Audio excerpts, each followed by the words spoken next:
aí pessoal, tudo bem com vocês? Espero que vocês estejam muito bem. Estou muito feliz por estar aqui mais uma vez em mais um dia de uma super conversa que nós vamos ter aqui, trocar conhecimentos, eu e você e eu nessa telinha maravilhosa.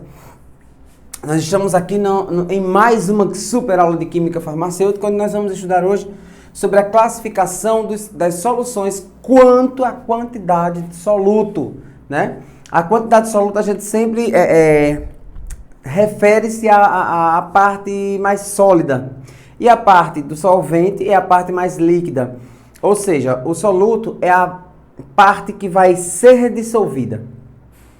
O solvente é a parte que vai dissolver, tá? Com isso, a gente começa sempre, claro, eu mostrando a vocês um conceito sobre essa questão aí de soluções, tá? Então, são chamadas de soluções químicas as misturas homogêneas formadas por duas ou mais substâncias. Então, quando nós temos duas ou mais substâncias homogêneas, tá?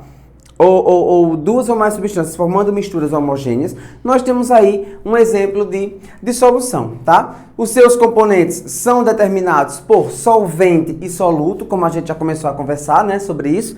Então, solvente é a substância que vai dissolver e o soluto é a substância que é dissolvida. Por isso que a gente procura imaginar que o soluto sempre vai ser a parte mais sólida, seja o pó, por exemplo, né, de um medicamento, o pó, aquele pozinho que a gente usa para produzir cápsulas, enfim.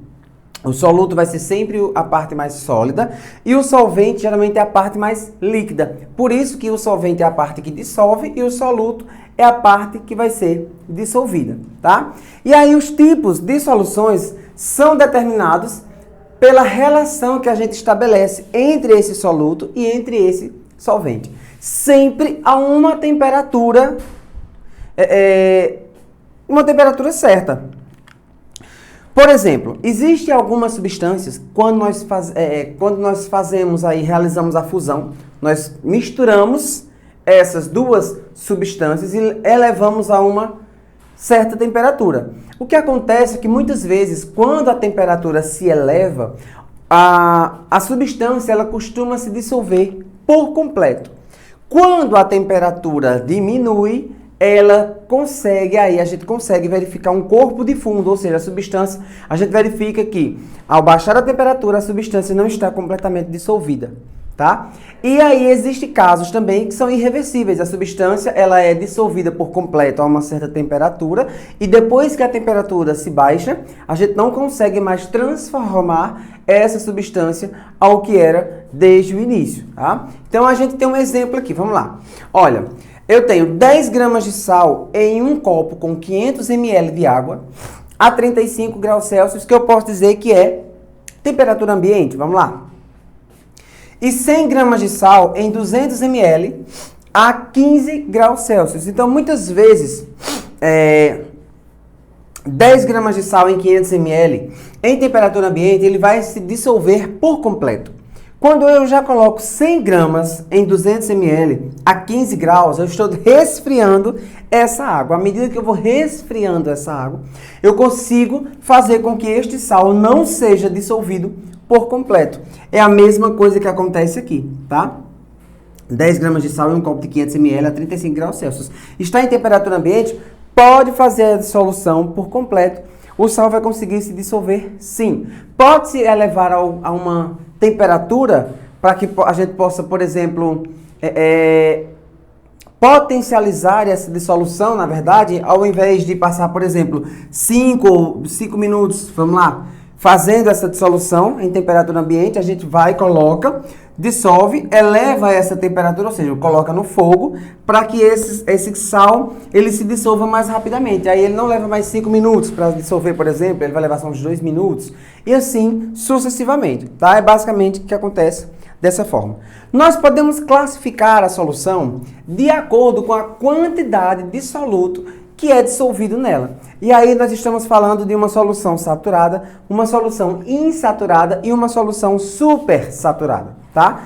Então, de acordo com a quantidade de soluto, essa solução ela pode ser classificada em saturada, insaturada e supersaturada. Quando eu digo que uma solução é insaturada, eu estou dizendo que a quantidade de soluto vai estar abaixo do coeficiente de solubilidade. Ou seja, é possível colocar mais soluto que ainda vai ser dissolvido. Então, a quantidade de soluto vai estar abaixo do coeficiente de solubilidade. Por exemplo, eu tenho um copo com 100 ml de água e o coeficiente de solubilidade me diz que o sal vai ser dissolvido em até 100 ml. Um exemplo esporádico, tá? Então, vamos lá. Eu tenho 500 ml de água e eu tenho 100 gramas de sal. E o coeficiente de solubilidade me diz que o máximo que pode se dissolver é 150 ml de sal nesses 150 gramas de sal nesses 500 ml de água. Então, se eu tenho 500 ml de água, eu coloco 100 gramas de sal, eu consigo dissolver por completo. Mas o coeficiente de solubilidade, ele me dá uma margem até 150 gramas de sal. Ou seja, os 100 gramas de sal que eu coloquei nos 500 ml de água, ele conseguiu dissolver por completo. E se eu ainda acrescentar mais 50 gramas de sal, vai conseguir dissolver. Ou seja, os 100 gramas de sal que foi dissolvido nessa água está ainda abaixo do coeficiente de solubilidade. Tá? Então, por isso que eu posso colocar a substância, dissolver a substância e ainda posso acrescentar mais substância logo após, até a base do coeficiente de solubilidade. Por isso que eu chamo essa solução de insaturada. Ou seja, se eu colocar mais solutos naquela água, colocar mais sal, até 50 gramas para fazer 150, né? Num exemplo esporádico, eu vou conseguir ainda dissolver. Então, a solução está insaturada. A quantidade de soluto está abaixo do coeficiente de solubilidade. Da borda, de tudo que é possível para dissolver por completo, ainda está abaixo. Solução insaturada. Quando eu digo que a solução é saturada, eu estou dizendo que a solução apresenta o coeficiente de solubilidade. Nesse caso, a quantidade de soluto presente é o máximo que você pode obter. Aí sim, vamos lá. Tenho 500 ml de água, adicionei 100 gramas de sal. Ainda está abaixo do coeficiente de solubilidade, então a solução estava insaturada. Adicionei mais 50 gramas de sal, né? Naquele exemplo esporádico.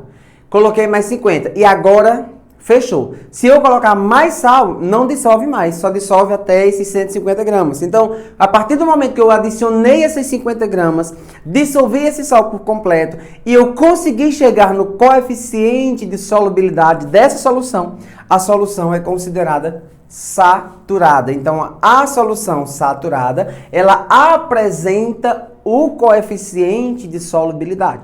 Então, se eu estou dizendo, num exemplo esporádico, que 500 ml de água só dissolve até 150 gramas de sal, eu adicionei os 150 gramas de sal, dissolveu por completo, não pode colocar mais porque não dissolve. Essa solução é saturada. Digamos que eu coloque mais sal. Coloquei mais 50 gramas de sal e agora eu tenho na solução lá, nos 500 ml de água, eu vou ter agora 200 gramas de sal. O que é que acontece com essas 200 gramas de sal, pessoal? 50 gramas a mais do coeficiente de solubilidade, que era 150, né? E aí essas 50 gramas não conseguem mais se dissolver naquela água. Então, nós dizemos que aí, nesse caso, a solução está super saturada, porque ela está acima do coeficiente de solubilidade. Então, quando se aquece uma solução saturada com corpo de fundo é justamente aquele que sobra embaixo, no caso dessas 50 gramas de sal, o soluto vai se dissolver porque o coeficiente de solubilidade aumenta nessa situação. Mas, quando a solução esfria, o precipitado volta a se formar. O que é que ele está querendo dizer aqui? Que a gente mexeu, não se formou, ficou aquele corpo de fundo, né? Aquele sal desceu, decantou e ficou ali embaixo. Sobrou, não dissolveu mais. Vamos levar ao fogo e aumentar a temperatura dessa água. E aí a água, ela entra em ebulição, ela atinge 100 graus Celsius, ela vai para mais de 100 graus Celsius. Você vai mexer, ela vai dissolver, vai ficar beleza. Aí você desligou, tirou do fogo, baixou a temperatura. Quando você baixa a temperatura, essa solução que está super saturada vai ter um corpo de fundo novamente, porque ele volta a decantar e a sobrar, vamos dizer assim, no fundo dessa água novamente. Então, é isso que acontece, tá? A solução é super saturada porque você colocou mais do que devia, ficou acima do coeficiente de solubilidade. Mesmo que depois que você elevou a temperatura, depois que você dissolveu por completo em temperatura alta, quando esfriou, ele voltou a formar corpo de fundo. Ele voltou a sobrar. Então, essa solução é super saturada, tá? Nós podemos também, pessoal, medir, vamos dizer assim, né? Ou encontrar, né, a concentração das soluções, tá? A concentração dessa solução, olha, ela vai se relacionar com a quantidade do soluto e o volume de toda a solução, tá? E a gente verifica justamente por essa fórmula que vocês estão tendo aí contato com ela no slide que está disponível para vocês. Vai ter exercício também para vocês treinarem muito, né? Essa formulazinha aqui para vocês ficarem bem craques. Mas é justamente isso, tá? Nessa fórmula, esse Czinho ele vai conter a concentração comum da solução, tá? Concentração comum, ela como um todo. O M vai ser a massa do soluto e o V vai ser o volume da solução. Preste atenção. O C é a concentração comum, sempre em gramas por litro, tá? Essa sigla vocês precisam lembrar. Em qualquer prova que vocês tenham que fazer, vocês precisam lembrar, tá? E aí, sempre que for perguntado, por exemplo, em uma prova, qual a concentração comum desta solução tal, aí vocês vão colocar C vai ser igual, no final, quando vocês fizerem massa dividido pelo volume, vamos lá, que deu 120, aí você tem que colocar 120 gramas por litro, tem que colocar essa siglazinha, tá? Eu posso dar a concentração comum, professor, o volume e pedir para calcular a massa? Com certeza posso, tá? E aí vocês vão ter que aprender relembrar, na verdade, lá no ensino médio de vocês, como era que vocês faziam, regra de 3, enfim, todas aquelas continhas de matemática. A massa do soluto, não é da solução, é do soluto. É sempre em gramas. Então, se eu pergunto a massa, digamos que a massa no final deu 100.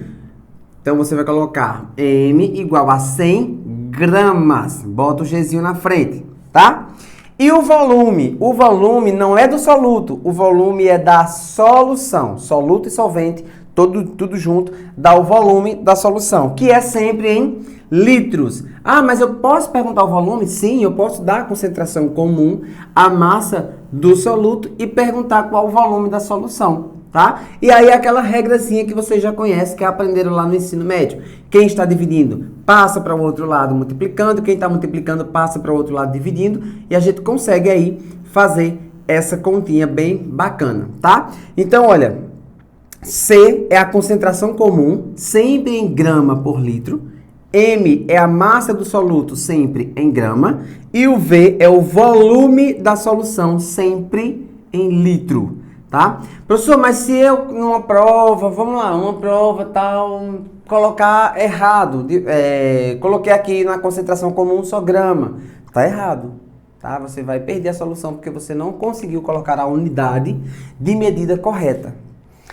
O volume, professor, eita, é litro, olha, eu coloquei grama, esqueci. Tá errado. Você acerta toda a continha, mas erra a unidade de medida. E aí o que acontece? Perde a questão. Então, vamos ter cuidado. Vai ter exercício para vocês treinarem muito, tá? E o exercício vocês treinam. Vai ter depois o exercício com a resposta para vocês também depois fazerem uma correção e tudo mais, né? Vou colocar, vai ter o exercício e depois de alguns dias possa ser, sim, colocado as respostas para que vocês possam aí estar sempre tirando essa dúvida, ok? Então, pessoal, preciso que vocês treinem muito, tá? Vocês pesquisem, aumentem mais o conhecimento de vocês em relação à questão de solubilidade, que é muito importante, vocês vão usar muito, principalmente quem for trabalhar com farmácia de manipulação. Se gostou da nossa aula, já segue o professor, vou ficar muito feliz de ter você junto comigo. Já segue também o @ITECMais, a instituição que mais aprova em concurso público e deixa você por dentro de tudo que acontece aqui no Brasil e no mundo. Até a próxima aula.